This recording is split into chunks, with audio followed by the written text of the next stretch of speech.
Mercredi 15 mai, bienvenue dans le Duplex Bourse, direction la salle des marchés de Bourse Direct où nous retrouvons Jean Amar. Jean, bonjour. Bonjour Pierre. Alors ça y est, la France est en récession suite à la publication ce matin d'un PIB en recul de 0,2%.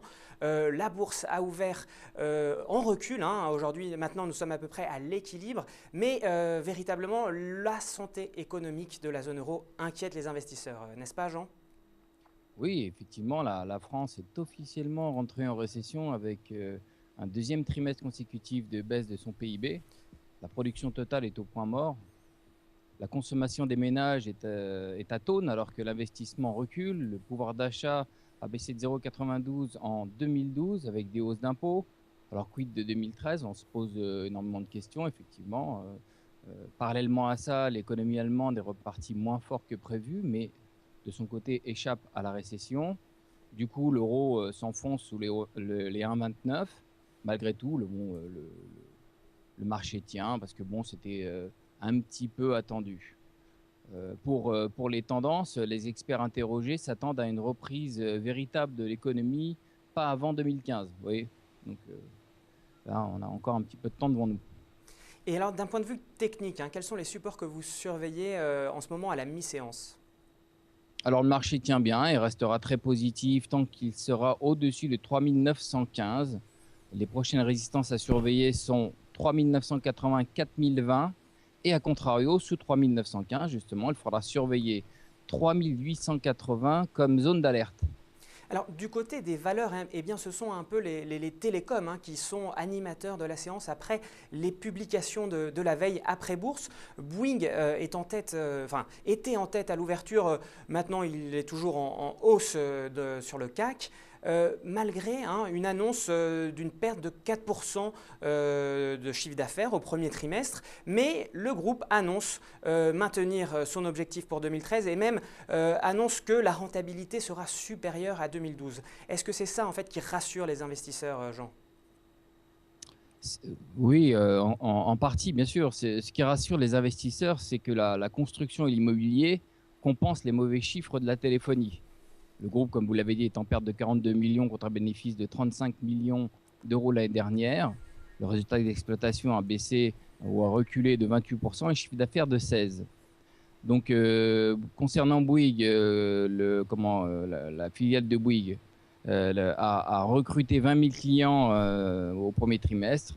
Et comme vous l'avez dit, d'après la direction, le point de rentabilité a été atteint, le point bas de rentabilité a été atteint en fin 2012. Donc, il y a des raisons de penser que la situation devrait se redresser.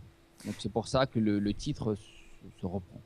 Alors Vivendi, en revanche, qui publiait également hier soir et qui a ses résultats aussi plombés par sa filière télécom, il s'agit bien sûr de SFR, eh bien le titre, lui, de Vivendi, souffre énormément. Alors qu'est-ce qui explique que Bouygues ne souffre pas de résultats négatifs alors que Vivendi, au contraire, eh bien, est sanctionné par les investisseurs ?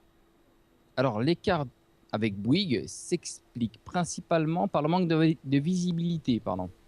Donc le bénéfice, le bénéfice, on parle des chiffres, est en baisse de 18,5% à 672 millions d'euros, plombé principalement par SFR, dont le résultat d'exploitation a chuté de 42%. Comme je vous le disais, le manque de visibilité est important. La stratégie du groupe reste floue. Par exemple, autour d'un éventuel mariage avec Numérique Câble dont on avait parlé récemment. Là, on ne sait pas trop où ça va. Beaucoup d'interrogations autour de la vente de certaines filiales comme le brésilien GVT, Maroc Telecom ou Activision Blizzard, j'arrive pas à le dire, dans les jeux vidéo.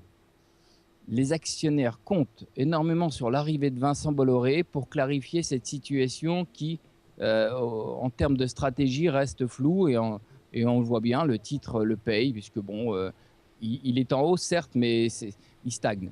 Voilà. Donc, voilà. Merci. Voilà pourquoi il y a une différence. Merci beaucoup Jean pour ces analyses sur les valeurs hein, sur le CAC.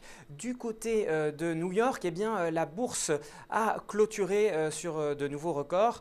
On attend aujourd'hui une série d'indicateurs économiques, hein, notamment de l'industrie des États-Unis. Que peut-on attendre à l'ouverture?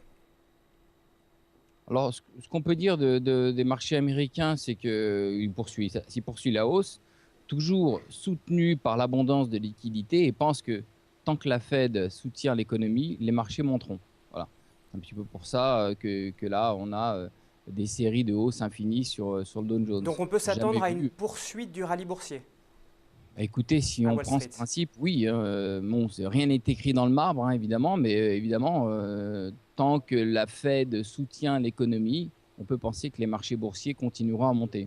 On aura une semaine enfin, de résultats, principalement les distributeurs qui publieront cette semaine Oui. aux États-Unis et aujourd'hui, donc des statistiques, comme vous l'avez dit, qui commenceront donc à 14h30 avec l'activité manufacturière de la Fed de New York, à 15h15 production industrielle en avril et à 16h l'indice NAHB du marché de l'immobilier.